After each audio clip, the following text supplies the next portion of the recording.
Hello friends, welcome back to our channel brain wave revise. तो हम diversity of microbes का introduction हमने last class में पढ़ा था। अब हम उसी को आगे कंटिन्यू करते हैं।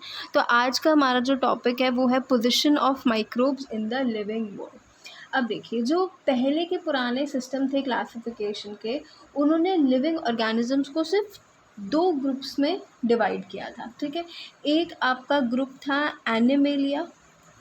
एनिमेलिया और दूसरा जो ग्रुप था वो था प्लांटे। ये किसने डिवाइड किया था? आपको पता होगा, एरिस्टोटल ने ये दो ग्रुप्स में ही सिर्फ लिविंग ऑर्गेनिजम्स को डिवाइड किया था। One was the animalia and the next was the Plantae. ठीक है, तो माइक्रोब्स जो थे वो ना ही आपके मतलब कौन से किंगडम में रखते हैं। ठीक है, तो माइक्रोब्स को उन्होंने क्या किया, दोनों किंगडम में रख दिया। तो हमने फिर उसके बाद ऐसा डिवीज़न किया कि जो माइक्रोब्स होते हैं, ठीक है, वो एक्टिव मूवमेंट करते हैं और फोटोसिंथेसिस भी करते हैं। तो इस वजह से हमने आगे इसका और बेटर क्लासिफिकेशन करना स्टार्ट किया। नेक्स्ट साइंटिस्ट आपके पास आए थे अर्नेस्ट हैकल। तो अर्नेस्ट हैकल ने 1866 में इन्होंने एक थर्ड ग्रुप बनाया और वो जो थर्ड ग्रुप था वो आपका था प्रोटिस्टा। ठीक है, इन्होंने क्या किया, थर्ड ग्रुप बनाया, वो थर्ड ग्रुप था प्रोटिस्टा।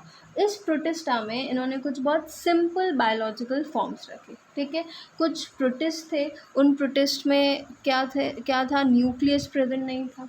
ठीक है, एग्जाम्पल इसका है बैक्टीरिया। जैसे बैक्टीरिया में न्यूक्लियस प्रेजेंट नहीं है। ठीक है, और कुछ जो थे वो न्यूक्लिएटेड थे, कुछ में न्यूक्लियस प्रेजेंट था। जैसे कि एग्जाम्पल है इसका प्रोटोजोआ। ठीक है, प्रोटोजोआ हो गया, एल्गाई हो गया, फंगाई हो गया।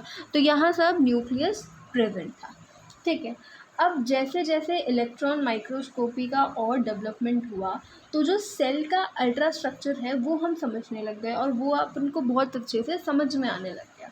तो इससे साइंटिस्ट दो डिफरेंट सेल ऑर्गेनाइजेशन उन्होंने डिवाइड की। कौन कौन सी सेल ऑर्गेनाइजेशन है? एक आपका प्रोकैरियोटिक सेल और दूसरा है यूकैरियोटिक सेल। ठीक है, प्रोकैरियोटिक एंड यूकैरियोटिक।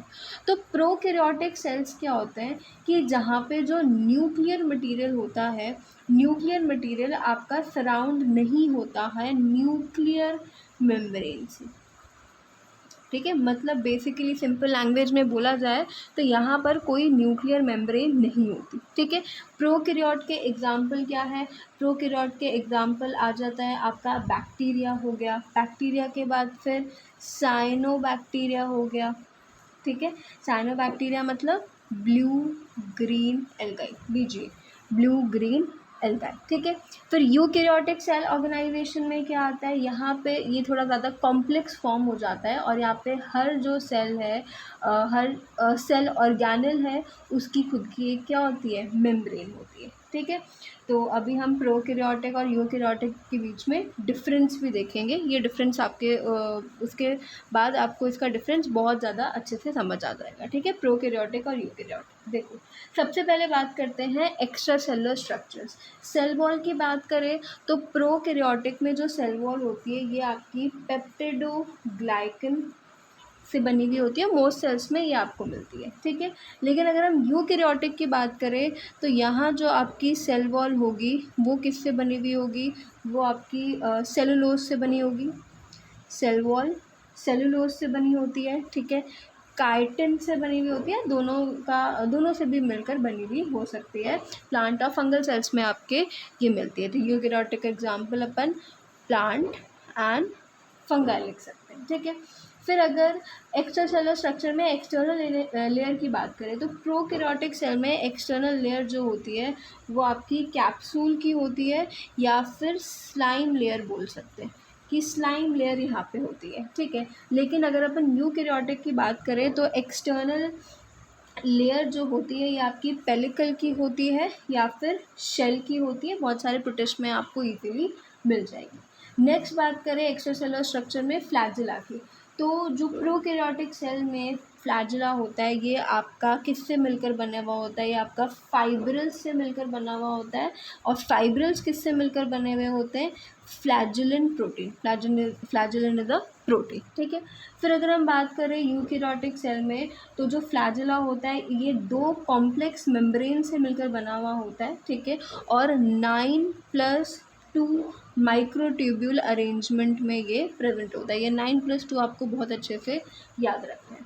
फिर हम बात करें सीलिया की, तो प्रोकैरियोटिक सेल में कोई सीलिया प्रेजेंट नहीं होता है, ठीक है। लेकिन यूकैरियोटिक सेल में प्रेजेंट हो सकता है, थोड़े छोटे होते हैं, बट फ्लैजेला जैसे होते हैं, बस थोड़े से छोटे स्ट्रक्चर होते हैं, ठीक है।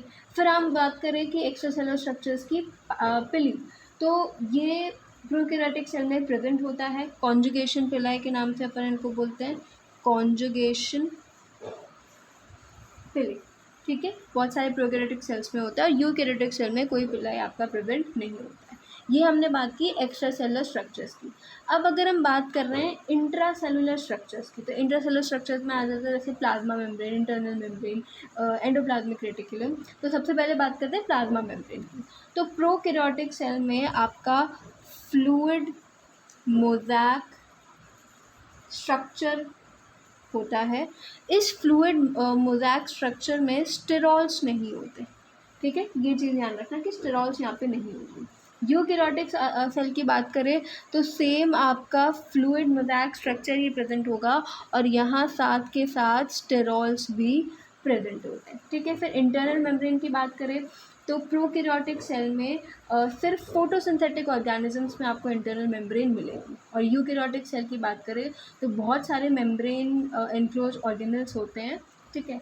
नेक्स्ट हम बात करें एंडोप्लाज्मिक रेटिकुलम की या क्लोरोप्लास्ट माइटोकॉन्ड्रिया, ठीक है। Endoplasmic reticulum, chloroplast and mitochondria. तो अगर हम बात करें प्रोकैरियोटिक सेल में तो ये तीनों चीज़ें नहीं होती है, ना ईआर होता है, ना क्लोरोप्लास्ट होता है और ना ही आपका माइटोकॉन्ड्रिया होता है, ठीक है। लेकिन अगर हम यूकैरियोटिक सेल की बात करें तो यहाँ पे जो आपका एंडोप्लाज्मिक रेटिकुलम, क्लोरोप्लास्ट और माइटोकॉन्ड्रिया होता है, ये तीनों ही चीज़ें यहाँ पे प्रेजेंट होती हैं। फिर अगर हम बात करें रेस्पिरेटरी एंजाइम्स की, तो यहाँ पे कोई रेस्पिरेटरी एंजाइम प्रेजेंट नहीं होते, ठीक है। लेकिन अगर हम बात करें यूकैरियोटिक सेल की तो यहाँ पे रेस्पिरेटरी एंजाइम्स प्रेजेंट होते हैं। और कहाँ होते हैं रेस्पिरेटरी एंजाइम्स, माइटोकॉन्ड्रिया में, ठीक है। फिर अगर हम बात करें गोल्गी बॉडी की तो यहाँ पे कोई गोल्गी बॉडी प्रेजेंट नहीं होती है। लेकिन अगर हम यहाँ बात करें तो यहाँ गोल्गी बॉडी आपकी प्रेजेंट होगी। फिर उसके बाद लाइसोसोम्स, प्रोकैरियोटिक सेल में कोई लाइसोसोम्स नहीं होते बट लाइसोसोम्स, लेकिन यूकैरियोटिक सेल में आपके लाइसोसोम्स प्रेजेंट होते हैं। राइबोसोम्स प्रोकैरियोटिक सेल में 70S टाइप का होगा और यूकैरियोटिक सेल में 80S टाइप का होगा। 80S टाइप का जो राइबोसोम है ये आपको साइटोप्लाज्म में मिलता है या फिर ईआर में मिलता है, एंडोप्लाज्मिक रेटिकुलम में। और अगर 70S टाइप का होगा तो ये आपको ऑर्गेनेल्स के अंदर मिलेगा, ठीक है। फिर लास्ट हम बात कर लेते हैं न्यूक्लियस स्ट्रक्चर एंड फंक्शन की, ठीक है। तो प्रोकैरियोटिक सेल में जो न्यूक्लियस प्रेजेंट होता है वो बाउंडिंग मेम्ब्रेन से होता है क्या, तो मैंने बोला नहीं, कोई न्यूक्लियर मेम्ब्रेन वहाँ पे नहीं होती। और यूकैरियोटिक सेल में यही न्यूक्लियर मेम्ब्रेन आपकी प्रेजेंट होती है, न्यूक्लियर मेम्ब्रेन प्रेजेंट। नेक्स्ट चीज़ न्यूक्लियोलस होता है क्या, यहाँ पे कोई न्यूक्लियोलस आपका प्रेजेंट नहीं होता, लेकिन यूकैरियोटिक सेल में न्यूक्लियोलस प्रेजेंट होता है। फिर बात करें हिस्टोन्स के, यहाँ कोई हिस्टोन्स प्रेजेंट नहीं होते और यूकैरियोटिक सेल में हिस्टोन्स आपके प्रेजेंट होते हैं। जेनेटिक मटेरियल डीएनए अगर है तो प्रोकैरियोटिक सेल में डीएनए प्रेजेंट होता है और सिर्फ सिंगल क्रोमोसोम में होगा, सिंगल क्रोमोसोम में प्रेजेंट होगा।